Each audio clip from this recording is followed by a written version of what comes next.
mbabwire ikibazo gikomeye cyane kuri izi mbuga nkoranyambaga, cyane cyane kuri iyi mihanda. Ikibazo gihari gikomeye nuko izi mbuga nkoranyambaga zisigaye zikorerwaho n'abasaza n'abakecuru. Mbere ubundi abasaza n'abakecuru wasangaga bibereye iyo ngiyo mu ntoki, mu nzagwa ndetse no mu mbetezi iyo ngiyo mu bigage. Ubu ngubu basigaye bari gukorera business hano kuri iyi mihanda, kuri muri social media. Noneho ikibazo gikomeye cyane, bya bitekerezo by'abasaza n'abakecuru na bwa bujajwa bwabo ubu ngubu bari kubirogesha urubyiruko, maze urubyiruko abasore nabo, abakobwa nabo bakiri batoya ugasanga bagize ibitekerezo nk'ibyo ngibyo by'abasaza n'abakecuru. Ibyo mbivugiye iki? Ubu se ntabwo muzi yuko hariho akagurupe gashaka gufungisha uyu nguyu Emmy atabaye Imana uyu Emmy ari gukomanga gereza yinjira? Kubera iki? hamaze gukerewa akagurupe gahagarariwe na Pastor Claude gashaka gufungisha Emmy. Ku kagurupe uyu nguyu uyita Faxman, uyu nguyu Kamarade ari mbirimbiri n'uyu nguyu Emmy, ku buryo aho umwe yanyura undi yahacisha umuriro. Barapfikise. Hari ikindi se? Inda, ishyari n'ishyano. Agiye gukora ubukwe, kandi agiye gukora ubukwe afite amafaranga, ba diaspora bari kumutwerera. Ubu ngubu noneho ako kagurupe kari gukoresha abadamu bageze kuri 2, harimo n'uyu nguyu wahoze ari umugore wa Safi, uyu Judith, kugira ngo barege Emmy, bamujyane bamushyire muri gereza, iby'ubukwe biferinge, ibya cano ye biferinge. Ariko kandi buriya gutega umutego ikiguruka kiwureba ngo nukurushywa no. Yes, ikaze nanone bakunzi ba Nebero nshya. Ingorofani ihinduka indege, ikarito ihinduka etaje, umuserebanya uhinduka ingona. Kubera iki se wo? Aba ari ikibazo cy'igihe gusa, naho ubundi nta gahora gahanze, nta mvura idahita. Shimire wowe wakoze subscribe kandi nawe utarayikora. Bikunaniza iki se? Ntibigombera amashuri, ntibigombera amafaranga, ntibinasuzuguza n'ubigize. Ko biba bimeze. Ndagarutse kuri iyi kamera ya Nebero nshya, aho nje mfite umwandiko wa Kamarade ndetse na Emmy nyawe. Kambabwire, buriya muri ubu buzima umuntu ahangana n'ibintu byinshi,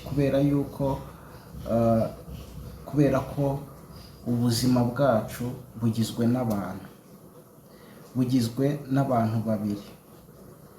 Bugizwe n'ukwifuriza icyiza n'ukwifuriza ikibi. Iyo niyo reality.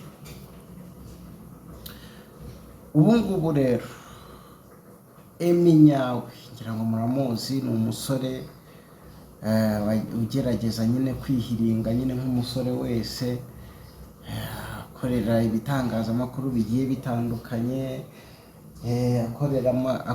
akorana n'ababosi bagiye batandukanye. Ariko kera kabaye, iminsi yashize nawe yikoze mu mitana aravuga ngo why not, kubera iki nta kwikorera. Abagize gutyo, afunguye agacano, abakabatije n'izina rye, abagahaye izina Emmy nyawe. Sasa rero buriya ishyari n'ishyano. Nakubwiye ngo ubuzima bwacu bubamwo nk'abantu babiri, bamwo kwifuriza icyiza n'ukwifuriza ikibi. Ariko kandi buriya umuntu kwifuriza ikibi iyo afite n'ikintu bita ishyari, muri abo bantu, muri uwo muntu kwifuriza ikibi, iyo muri we harimo n'icyo bita ishyari, aho ngaho aba ari hatari cyane. uba ukwiriye gusenga Imana ikakuba hafi, kubera yuko ngo umuntu ugira ishyari ngo aba ari we murozi oje. Rero uyu nguyu Emmy Nyawe, hari ukuntu njya mbibabwira yuko izi mbuga nkoranyambaga abantu bazibaho hari igihe bazikoreraho, cyane cyane kuri iyi mihanda. Abenshi baba bacirana ibico, abandi bafitaniye amashyari, abandi bafitaniye inzika, harimo n'utuntu nk'utwo ngutwo tw'ubudode. Amambere uyu kamarade abona akazi kuri 3D TV. Uyu Emmy Nyawe ngo yahamagaye bosi wa nyiri 3D TV yangaje kamarade, ngo aramubwira ngo mu buzima wangaje umunyamakuru w'injiji. Ako kantu ukabike kugira ngo muri uyu mwandiko uze kumva hanini ko ibintu bapfa atari ibya none, ahubwo ari ibya kera, haba harimo ibintu by'inzika. Emmy Nyawe rero agifungura channel, buriya mu bintu dukenera, nubwo mu byo dukeneye abantu baza ku isonga. Afungura channel rero yaje kwiyambaza amaboko, yaje kwiyambaza abaterankunga. Mu baterankunga hajemo abagore b'abadiaspora. Abo bagore b'abadiaspora harimo n'uwahoze ari umugore wa Safi Madiba. uyu musore waririmbaga muri Urban Boys. Abantu benshi muramwibutsa. Uwo mugore yitwa Judith. Uyu Judith amakuru avuga yuko iyi channel ya Emmy Nyawe yaje kuba ngombwa yuko kugira ngo amuhe amafaranga, yamubwiye yuko bagomba kuyifatanya, bikaba 50-50. Noneho amakuru avuga yuko hari n'undi mugore nanone w'umudiaspora, nawe byabaye ngombwa yuko Emmy nawe amwegera. Uwo mugore nawe aramubwira ati channel nibyo rwose, nta ribi nta mutima mubi, ariko iyo channel tugomba kuba ari ipasu, tugomba kuyifatanya, ukampa access kuri iyo channel. ubwo hajemo abadiaspora bangahe? Babiri, abagore babiri. Abo bagore babiri rero uri kumva yuko inka yari imaze kuba igizwe n'abantu bangahe? Batatu. Ubwo yararagiye inka y'abantu bangahe? Babiri, nawe wa gatatu. Ariko amakuru akavuga yuko Emmy inka yayigize iye kandi ari indagizo.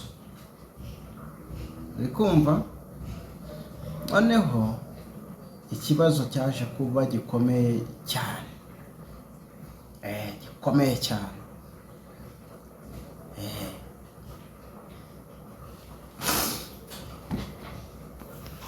ikibazo gikomeye cyane cyaje kuba kivukamo nuko uyu kamarade hari nk'abantu bari gukomeza noneho kwenyegeza iby'urwango rwe na Emmy nyawe. None umva hano kamarade ukuntu ari kwishongora cyane. Reka ngo amakuru ni wowe utaye cita mu gihe utaragira ubushobozi bwo kuba wakodesha inzu ngo uyishyire 400. Emmy nyawe ni wa muntu ukeneye kukuvugaho ibintu bibi, kukuvuga nabi, ariko wowe wamuvugaho ikintu kitari cyiza akarakara kukurusha kubera yagiye kuri tapu saa sita na nijoro. Mani murifuza ko mfungwa. Ubu noneho cita reka ngo amakuru ni wowe utaye cita mu gihe utaragira ubushobozi bwo kuba wakodesha inzu ngo uyishyire 400, urye saa sita na nijoro, mu gitondo unywe ka cyayi. Kamarade arabuzwa n'iki kuza kumvuga? Kamarade we ni umuntu wishyurwa. Kamarade na ntabwo nzi igipimo cy'ubuzima ubayemo, ariko ntekereza ko utapfundura udushumi tw'inkweto ku buzima mbayemo. Ntabwo urambona umugore anesha umutwe ngo umwana ntabwo ari kwiga. Wowe ejo bundi wabuze minerivare, umwana wawe yicara igihembwe cyose, umwana atari kwiga. Wowe minyawe washaka kunyigerereza, wowe udafite n'ubushobozi ufata umwana wawe akicara igihembwe cyose, umwana w'umukobwa mwiza kuriya twagakwiriye kuba yiga ngo bamunzi 100,000. Nasi yose 100,000 ni wowe uyishyurira kuyishyura mu mafaranga bariya ba diaspora. None ukambwiza no kuri noneho usibye n'uyu mugore Emmy nyawe yariye 3,000,000. Nta nubwo ari we wenyine. Emmy nyawe yariye Judith wari umugore wa Safi Madiba. Ibyo nubihakana ndazana fact. Ibyo nubihakana Emmy nyawe yuko udafitanye ikibazo na madamu n'uwahoze ari madamu Safi Madiba Judith bakoze divorce. Ujya gutangira Emmy nyawe impaya niwegereye Judith ukamubwira ngo nguriza amafaranga, bikarangira mwumvikanye ko mugiye gufatanya 50 kuri 50. Ubwo ni abantu bangahe? Kamarade rero nakakuza n'inkuru So uri kumva yuko ikibazo gikomeye cyane, gikomeye cy'ingorabahizi. Mbere nta musore nta mugabo wagiraga ibintu by'ubujajwa. Kurumva yuko hano hajemo n'ibintu by'ubujajwa. Bujajwa urumva ko burimo buravuza ubuhuha, aho umugabo yadukira undi mugabo akamwandagaza, akavuga uburyo habayeho, uburyo umugabo akazamo kwirarira, kutwumvisha uburyo ubayeho mu buryo bw'ibitangaza. It's okay, Imana ishimwe rwose. Niba Imana yaraguhinduriye amateka ukava ku iposita, sibyo? Aho wirirwa gufungwa buri munsi ngo wibye telefone, aho wirirwaga wirukanka inyuma y'abantu, uragura telefone, urakoresha telefone, urakoresha mashine, rwose ukava ku iposita aho wakoraga akazi aho washakaga tuko wote wirirwa ushaka ikibabi. Ni byiza. Ese aka kanya ubundi uyu mugabo bamwita Nduyu waririmbye ngo nubona ubuzima bugenze neza uzibuke rwose, ntuzishyire hejuru ngo umutima wishyire hejuru. Uyu bamwita ngo iki? Umaze kurya urahaze, none utangiye kwibagirwa, utangiye kuvuga abana b'abandi uburyo babura amamenerivare bakicara umwaka. Ese Faximani wakwigendeye gakeya k'isi gasakaye, buriya ngwisi ngo itarakaranga ngagira ngo ntifite ibirungo, ntiri kumushakira ibirungo. So uyu nguyu rero Faximani cyangwa se uyu kamarade na Emmy,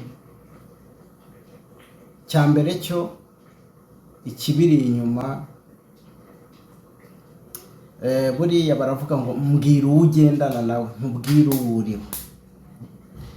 ubundi nuzabona umusore cyangwa se umukobwa ukiri mutoya w'inkumi acudikanye n'abasaza cyangwa se umukobwa w'inkumi ukabona acudikana n'abadamu bakuze, acudikana n'abakecuru, ujye umenya yuko uriya mukobwa kimwe cyo ashobora kuba umurozi, kabiri akaba umunyamashyari, gatatu akaba umunyamagambo.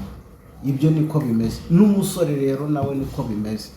Mbere murabizi yuko abasaza cyangwa se abakecuru babaga bibereye iyo ngiyo mu nsina, iyo ngiyo mu nzagwa, biruka inyuma y'amahene, bari mu mirimo iyo ngiyo, bari iyo ngiyo mu bivuzo. Ariko ubu ngubu rwose ingorofani yahindutse indege, ikarita ihinduka etaje. Ubu ngubu basigaye ari abanyamakuru, ari ab'influencer. Buriya ishyano ryabaye, akaga twahuye nako nuko aba basaza n'abakecuru basigaye nabo ari ab'influencer, baje muri ibi bintu bakuze, baje muri ibi bintu bashaje rwose. None se ugira ngo impamvu muri rugo umeze gutya hagati y'abasore cyangwa se hagati y'abagabo ni iyihe? Nuko hari abakecuru n'abasaza ibintu baba babiri inyuma.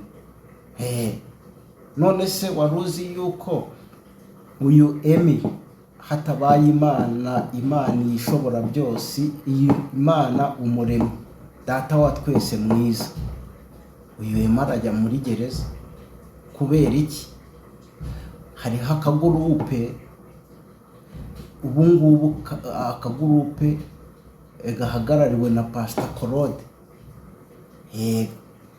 kariho kugira ngo kari gukora utuntu nk'utwo ngutwo,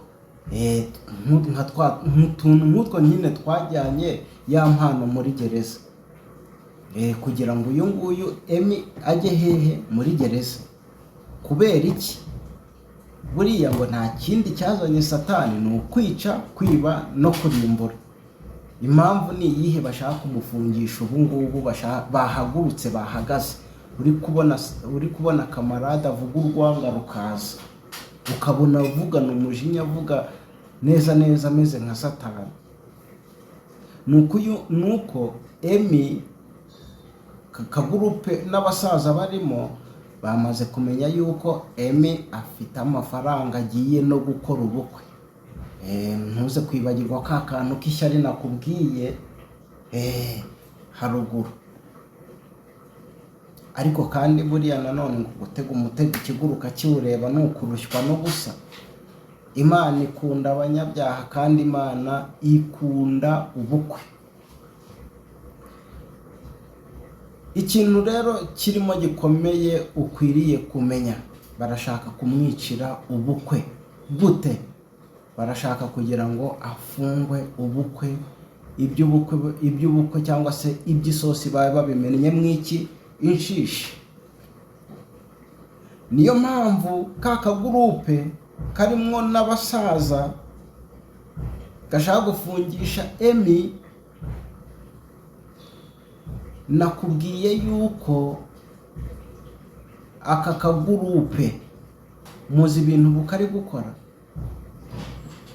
Agiye gusura abagore, ntabwo ari umugore umwereka n'abagore babiri, ni Judith nanje. Kandi wanje wo muri Canada ari wa Gahozo, we yavuze yuko adakeneye kumwishyura $3,000,000, akeneye ko yubahiriza amasezerano mwasezeranye, mugakomeza mugakorana, cyangwa we agafata amafaranga washoye $6,000,000 akayaguhereza, akagumana cano, agashyiraho abakozi bagakora. Si ibintu bisanzwe? Ibintu bibaho binumvikana. Emmy wese kareka ngo kikamubaze, umushyire mu nyabwenge, turamufungisha, turi kontra, twebwe njyewe ndi kontra. Unavuze yuko bashaka kugambanira gufungwa, waba uri kugaya ubutabera bw'u Rwanda, waba uri kugaya ubw'u Kitura cyamubona, muheruka guhura nawe muheruka Kitura cyamubonana na Sabi. Oya, bivugwa ko uwitwa Chita Magic ntabwo nigeze makana ko umuntu amafaranga n'uyu munsi reka mbisubiremo ntabwo ngende wa muntu uri buze gusamba ngo yarayampaye ariko icyo tutumvikanyeho ni imikorere n'uburyo inyungu zigomba kugabana. Uyu kamarade wafunzwe ndagusura, kamarade wara inshuro nyinshi, ariko uyu munsi indamu ngemenya we ngarafunzwe. Okay, Emi tuganire yavuye muri RIB. Emi musanze mageragere. Ani murifuza ko mfungwa. Kamarade nambara urwana ntayuzi. Kuri Muyango kamarade yararyamye. Yahindura yaga impande. Kubera iki? Yahindura impande. Kubera iki? Ntibyaba biterwa nuko ariho yabonaga ukuri. N'ubushobozi. Bro, igihe cyose utaragera mu gihe wowe Uncle Kevin reka ibintu mbikubwire. Mu gihe utaragira ubushobozi bwo kuba wakodesha inzu ngo yishyure 400.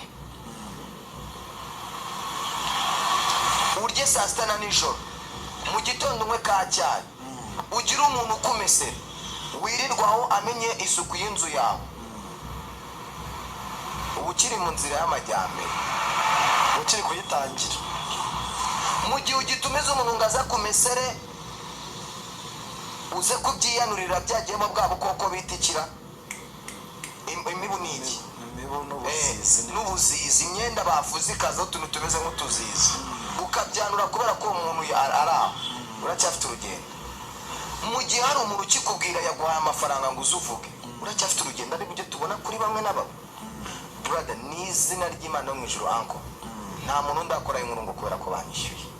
Izo miliyoni 5 ngo zigatangwa kugira ngo umuntu wese wavuze nabi jihad, wavuze nabi jihad, cyangwa wakoze ikiganiro kitavuga neza jihad, nawe urimo mutangiye mufatirwe mbarigo kuri izi mbuga. Ntawe uzafatira mbarigo rero, reka baribeshye. N'impamvu naje nkitereka mwavuga ko jihad wenda twagiranye ibibazo na yes cyari cyo gihe cyane. None sirishyura ngo njye mageragere, reka ko ngomba ariko ngiye ndahera yose nzata. None si yicano yanjye Barayisibye. urayisibye, reka mbare kuyisibye, uransibye. Kuva navuga kuri jihad, kuva navuga ku muntu kuri y'Amana, Yego. mugende murebe ibiganiro byose nakoze, nta nkuru nigize nkora. N'uyu munsi na Yago niwe wabivuze, Yago yarabivuze neza. Yaravuze ati showbiz yarinjiriwe. Yego. Kuva navuga kuri jihad njyewe ubwanjye hari amahoro kubizi nagire kuri social media. Godfather instinande, Godfather instin n'umuntu witwa Lilira Miracle n'uwitwa Lili Pupe ni inshuti magara y'umuntu witwa nde Jihad, ni magara nusige. Umuntu witwa Janine ni magara nusige. Yego. Ariko Janine n'umuntu witwa Lili Pupe abo bantu barashwanye kwa Godfather kubera iki? Uwitwa Lili Pupe njyewe mfite ubushobozi, mfite power, nafata ibi bisaza n'ibikecuru nkabikura kuri izi mbuga nkoranyambaga, kubera yuko nibyo bigenda byituma ahantu hose umwanda, bikagenda biwunyanyagiza ahantu hose, ugasanga ahantu hose haranuka, ugasanga ahantu hose harasa nabi cyane. Ubu ngubu noneho pe yanyu murashaka kumfungisha ariko ntimuzasiba cano yanjye. Ikindi niyo najya imageragere nzavayo, ariko kandi mu izina rya Yesu ntuzajye imageragere. Rero ikindi ndumva hari ubutumwa twakwihera nk'aba basaza bakorera kuri izi mbuga nkoranyambaga, harimo n'uyu nguyu Claude. Twamusaba kugira ngo nazajya agera mu rubyiruko byaba byiza ugiye ugira umutima nk'uw'urubyiruko, ubundi na Yesu yaravuze ngo umuntu udafite umutima nk'uw'abana, ngo umuntu biragoye yuko azinjira mu bwami bw'Imana. Birasaba yuko aba basaza muhinduka mukareka imitima mibi, mukareka imitima ishaje. Birakwiriye ko mugira imitima y'abantu batoya kugira ngo mubashe gukorera kuri izi mbuga nkoranyambaga neza, kandi kugira ngo muzasige inkuru nziza imusozi. Emi rero urumva yuko ni hatari sana, urumva yuko kubasenga mu musengere kugira ngo ibirori bye bizabe, ubukwe bwe ntibuzapfe. Ikindi Faximani kamarade, ndibaza yuko ukwiriye kwijandura hari ibintu abantu bari kwijandikamo mu bintu bya munyangire, mu bintu by'amashyari, mu bintu byo gufata impande. Ugasanga habonetse aba Pawulo, hari abagenda inyuma ya Pawulo, hari abagenda inyuma ya Apolo. Ngombwa ni kimwe, kuri izi mbuga naje kumenya yuko iyo uzikoreyeho uri umunyamashyari, uri umunyamatiku, uri umugome, ntabwo izi mbuga uziramaho, ntabwo uzitindaho, ntabwo uzitindaho rwose. Dufite ibimenyetso, murabyibuka, abenshi bakoreye muri uwo mujyo, abenshi murabizi aho bari. Rero nibaza yuko atari igihe cyo guhemuka, ahubwo ni igihe cyo kubana na bose amahoro. So ngayo nguko ibiri kuvugwa mu isi y'amakuru, nuko Emi nyawe hatabayeho ukuboko kwiza kw'Imana. Emi nyawe hari amaboko menshi ari kumusunika, amupeza, amwinjiza muri gereza. Kandi ayo maboko, igiteye ubwoba nuko harimo n'ay'umusaza.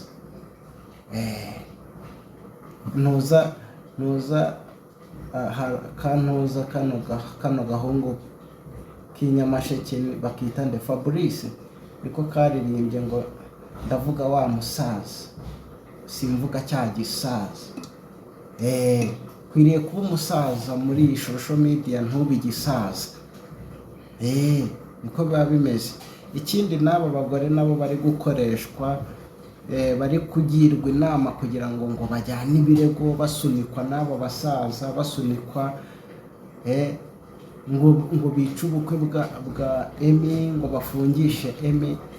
Ndibaza yuko gufungwa kwa Emi nta kintu biri bubafashe. Gufungwa kwa Emi ntibiri bubahe amadolari aho muri aho Canada, muri aho ngaho muri Amerika, nta kintu biri bubafashe.